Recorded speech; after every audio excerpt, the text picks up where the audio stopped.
The pristine gleam of Olympus Medical Center often felt like a barrier for rookie nurse Kiara Nahanee. Her humble indigenous background seemed a stark contrast to the polished hierarchy of elite surgeons and bustling residents. She moved with quiet competence, observing, learning, often feeling invisible. But then, a mother's piercing scream ripped through the sterile calm of pediatrics.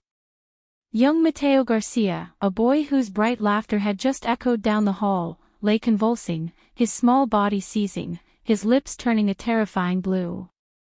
His parents' faces were masks of pure horror, their cries echoing in the sudden chaos. Doctors swarmed, a flurry of hurried commands and advanced equipment, their expert hands moving with practiced urgency.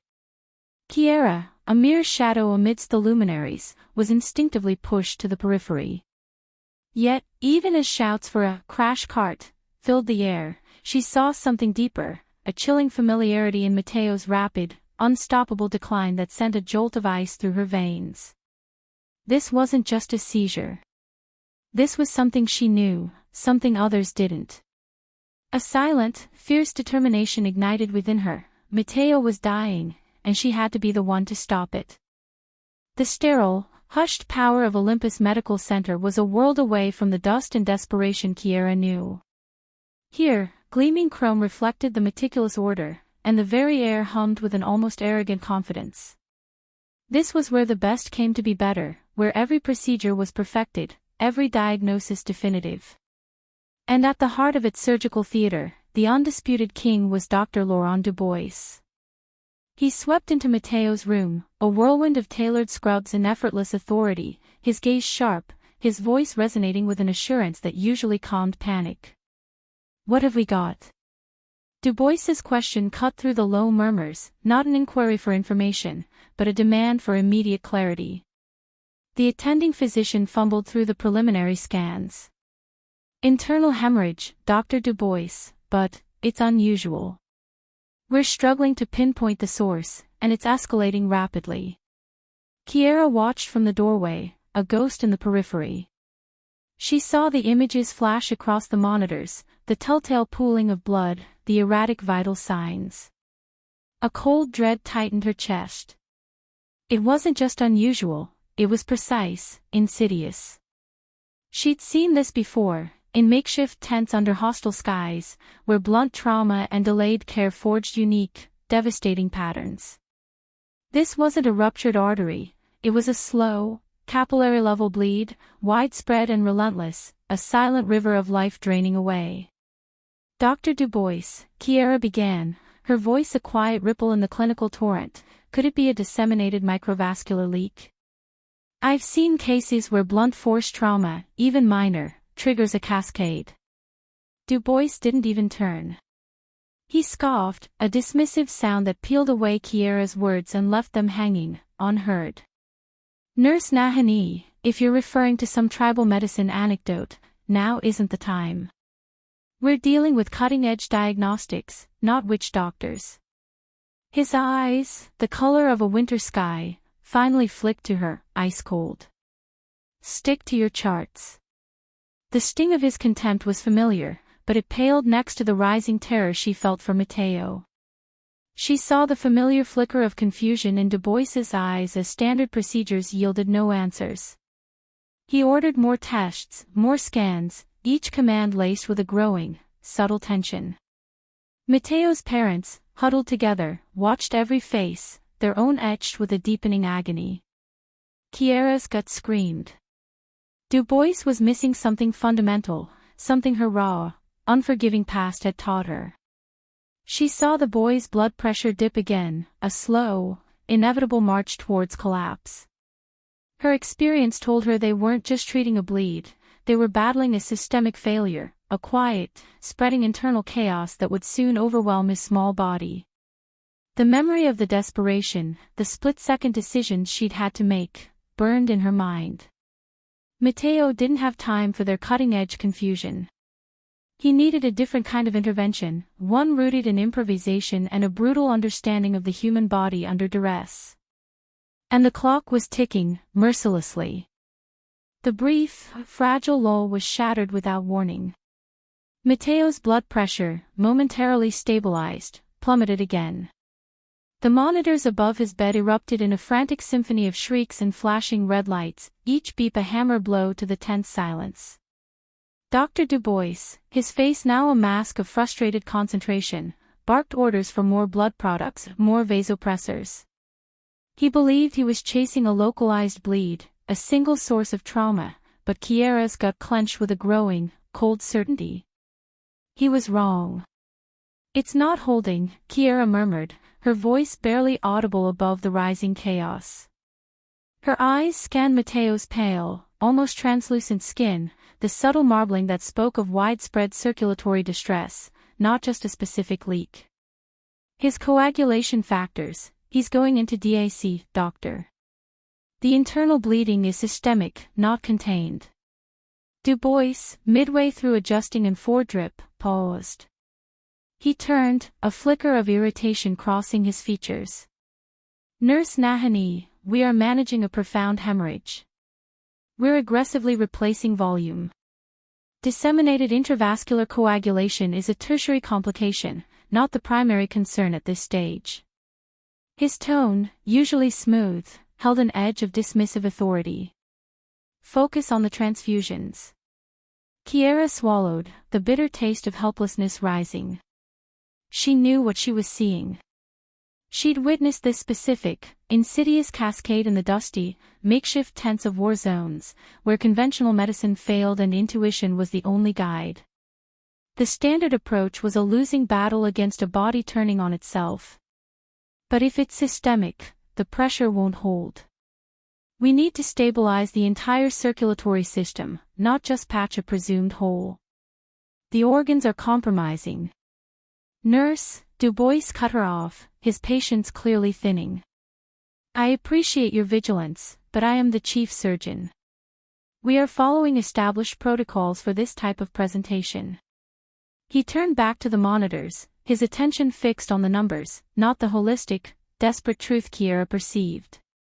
Mateo's parents, clinging to each other, watched the exchange, their eyes darting from Kiara's earnest face to Dubois's confident, yet increasingly strained, one. A desperate, unspoken plea hung between them and Kiara. And then, Mateo's heart rate began to dip. Slowly at first, then sharply. The rhythm on the monitor became erratic, a frantic, desperate dance towards stillness. A chilling, gurgling sound escaped Mateo's lips. His small body spasmed, a desperate protest against the encroaching darkness. A nurse gasped. "He's coding," someone yelled. A wave of panicked movement swept through the OR prep area.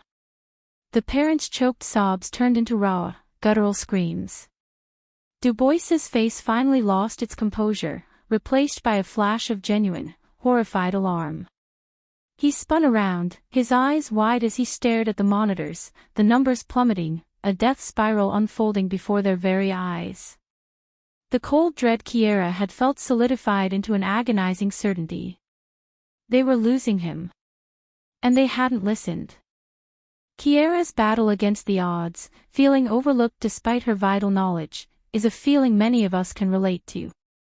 If you're rooting for the underdog, for the unsung hero, and for the courage to defy the status quo, then we invite you to join our growing global community.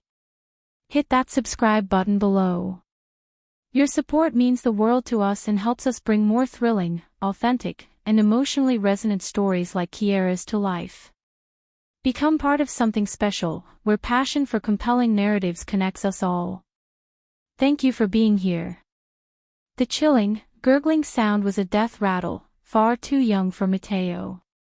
The monitors shrieked their alarm, a flatlining symphony of despair. Dubois, the elite surgeon, was paralyzed, his face a mask of horrified disbelief.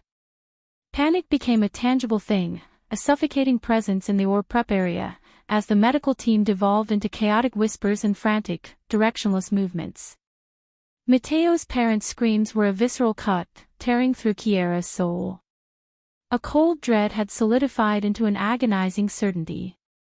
They were losing him. And they hadn't listened. In that deafening silence of impending loss, something snapped inside Kiara. The quiet, deferential rookie dissolved. The trauma of remote battlefields, the desperate improvisations under fire, the faces of those she had saved against all odds, it all surged forward, a tidal wave of remembered expertise and raw, unyielding will. Fear was a bitter taste in her mouth, a tightening in her chest, fear of the consequences, of Dubois's wrath, of Tanaka's calculating gaze. But it was dwarfed by a more primal, terrifying fear, the fear of letting a child die when she held the answer. Her voice, when it came, was not a whisper, but a whip crack, cutting through the rising hysteria. Move! Get him in there now. Dubois flinched, turning slowly, his eyes wide, confused. Nurse Nahanee, what? He's not waiting. Kiara strode past him, her slight frame radiating an unexpected, ferocious authority. She grabbed the gurney, her hand steady, pulling Mateo towards the double doors of the main operating room. Her movements were precise, confident, belying the frantic beat of her own heart. Someone prepped the hybrid or for vascular access. Now! The nurses, caught between Dubois's stunned silence and Kiara's sudden, unshakable command, hesitated. A senior scrub nurse, Martha, began, but Nurse Nahanee, we haven't. Kiara met her gaze, her eyes burning with an intensity Martha had never seen. There's no time for protocol, Martha. This child is bleeding out internally, and the standard approach will kill him. I can stop it. But I need that and I need it 5 minutes ago. Her words, stark and urgent, carried the weight of absolute conviction. The sheer force of her will broke through the fog of shock. One in turn, then another, spurred into action by her unwavering presence, began to move. The parents, clinging to each other, watched with a desperate, burgeoning hope as the young nurse, transformed, took charge. Dr. Dubois, Kiara said, without looking back, her voice calmer now, but no less resolute. You can assist, or you can get out of my way. But this boy is not dying today. She pushed Mateo's gurney into the brightly lit sanctity of the OR, the doors swinging shut behind her, sealing her fate, for better or worse. Every muscle in her body screamed with the enormity of what she was doing. Her hands, calloused from a lifetime of quiet service, now held a future she was determined to wrench from the jaws of death. This was a battlefield, not of bullets and bombs, but of bureaucracy and a child's fleeting life, and Kiara Nahanee, the humble rookie, had just declared war. The OR, usually a symphony of controlled chaos, was a tableau of frozen disbelief. Dr. Dubois stood by the scrub sink, still dripping from his aborted wash, his face a mask of impotent fury. The anesthesiologist, Dr. Sharma, stared wide-eyed, his hand hovering over Mateo's breathing tube. The interns and nurses were statues, their roles momentarily forgotten, their eyes fixed on Kiara. Kiara, however, seemed to move in a different dimension. Her voice, crisp and commanding, sliced through the heavy silence. Scalpel, blunt tip. Retractors, self-retaining. Someone get me a light source, now. The first to break free was Nurse Emily, her training kicking in despite the overwhelming strangeness of the situation. She moved on autopilot, placing instruments into Kiara's outstretched hand. Dubois jolted. Nurse Nahanee, what exactly do you think you're doing? This is an operating theater, not a field tent.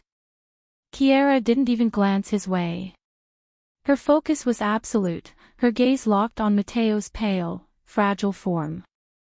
She used the scalpel with a delicate, almost artistic precision, not making a clean incision, but meticulously widening an existing trauma site with a technique none of them had ever witnessed in an elite hospital.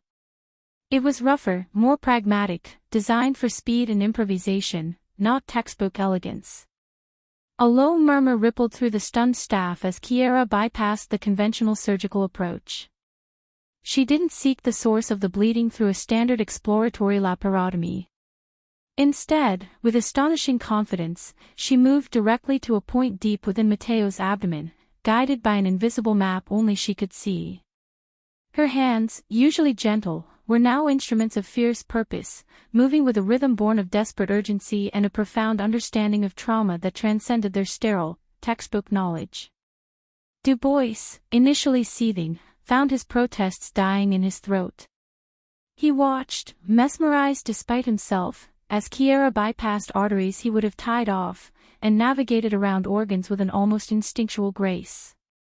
She was working in a manner so alien to his rigorous training, so fundamentally incorrect by every measure of Olympus Medical, yet her movements were undeniably precise. Clamps, Kiara ordered, her voice taut, multiple. Small, flexible. She was using instruments in ways they were never intended, twisting, shaping, improvising as she went. The bleeding, though still formidable, seemed to pause, held at bay by her sheer force of will, by the lightning-fast decisions that sprang from a well of experience no one in that room could comprehend. The interns exchanged glances of awe and terror. They were witnessing gross misconduct, certainly, but also a raw, unadulterated genius that defied their every expectation. It was an ugly, beautiful ballet of desperation, and they could only watch, captivated, as Kiara Nahanee fought her impossible war. A sudden tremor rippled through Mateo's tiny body on the table. The heart monitor, which had held a steady, rhythmic beat under Kiara's hands, began to falter, its beats growing erratic, then slowing, alarmingly. A new patch of deep crimson bloomed on the sterile field, faster than before, a visceral punch to the gut of everyone watching. Pressures dropping, a terrified intern whispered, and the ambient hum of the oar seemed to thicken with dread. Dr. Dubois leaned in, his face pale, muttering, "It's too much, there's no stopping it." Despair, cold and sharp, threatened to pierce the fragile bubble of Kiara's concentration. This was it, the moment of failure, the point where the impossible became just that. But a flicker of pure defiance ignited in Kiara's eyes. Mateo's fragile life, the sheer injustice of his young body betraying him, fueled her. Her gaze darted, assessing, analyzing, seeing not just the immediate wound but the entire intricate cascade of systems. "No," she breathed, her voice a fierce, low growl. "Not yet." With a speed that seemed superhuman, she discarded the sophisticated instruments, reaching instead for a specialized surgical adhesive she had seen used in emergency field kits, a substance far too unconventional, too crude for Olympus Medical's pristine ore. Ignoring the gasps, she applied it with surgical precision to the new rupture, pressing down with firm, steady hands, her body rigid with a desperate hope. The second stretched into an eternity. The erratic beeping continued, mocking their efforts. Then, almost imperceptibly, the vibrant red began to darken, to clot. The flow slowed. The monitor let out a single, stronger beep, then another, finding a more regular rhythm. Kiara held her breath, her own heart thundering. The crimson flow hesitated, then finally, miraculously, began to recede. The bleeding stopped. A collective, shuddering exhale swept through the operating room, a sound like a single, ragged breath escaping 100 constricted chests. The silence that followed was profound, broken only by the steady, triumphant beat of Mateo's heart monitor. Dr. Dubois, frozen until now, slowly straightened, his jaw slack. He looked from the perfectly still, pale body of Mateo, to Kiara, still leaning over the table, her hands trembling slightly, then back to the now clean surgical field. His scientific skepticism warred with the undeniable, impossible evidence before his eyes. "It's stable," he murmured, a raw disbelief coloring his voice. "He's stable." Kiara gently removed her hands, stepping back, exhaustion finally claiming her. Her knees buckled for a moment, but she steadied herself, her chest heaving. A wave of profound, bone-deep relief washed over her, so potent it felt like a physical force. The interns, released from their frozen shock, began to murmur, a low buzz of awe and respect filling the room. Tears welled in the eyes of a young scrub nurse, quickly blinked away. Mateo García was alive. For a long moment, the only sound was the steady, unwavering beep-beep-beep of the heart monitor, a symphony of survival. Kiara looked at Dubois, at the interns, and saw not just their shock, but a grudging, unspoken validation. The impossible had been done. A life had been pulled back from the brink, not by protocol, but by raw, unconventional genius. The tension in the room remained, a ghost of the battle just fought, but beneath it thrummed an undeniable, victorious hum. Mateo would live. The hum of the heart monitor, once a desperate plea, now sang a steady anthem of life. Dr. Dubois, his face still pale with residual shock, ran a quick, comprehensive scan of Mateo. His eyes, usually cool and authoritative, held a flicker of something akin to wonder as he confirmed the boy's stable vitals. He's going to make it, he murmured, the words sounding foreign even to his own ears. Kiara, leaning against the sterile wall, felt the immense weight of the last hour begin to lift. Her hands, still smelling faintly of antiseptic and blood, trembled slightly.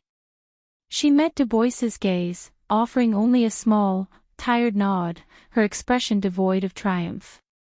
She hadn't done it for accolades, but for Mateo. The interns, now moving with a renewed sense of purpose, were buzzing, their hushed whispers carrying a mix of astonishment and reverence. A young resident, Dr. Chin, approached her, his face alight. "Nurse Nahanee, that was. I've never seen anything like it. What was that technique you used?" Kiara straightened, a faint flush rising on her cheeks. "It's something I adapted from field medicine," she began, her voice quiet. "When resources are scarce, and the usual approaches aren't an option, you learn to improvise. To make do with what you have, to listen to the body, to the land, to everything around you." She didn't elaborate, but her words, simple as they were, painted a picture of a different kind of training, far from the polished halls of Olympus Medical. She thought of her elders back home, of the stories of resilient healing passed down, of her grandmother's quiet strength and resourcefulness. It wasn't about textbook knowledge, it was about an intuitive understanding of life and death, honed in places where failure meant certain loss, and innovation was the only path to survival.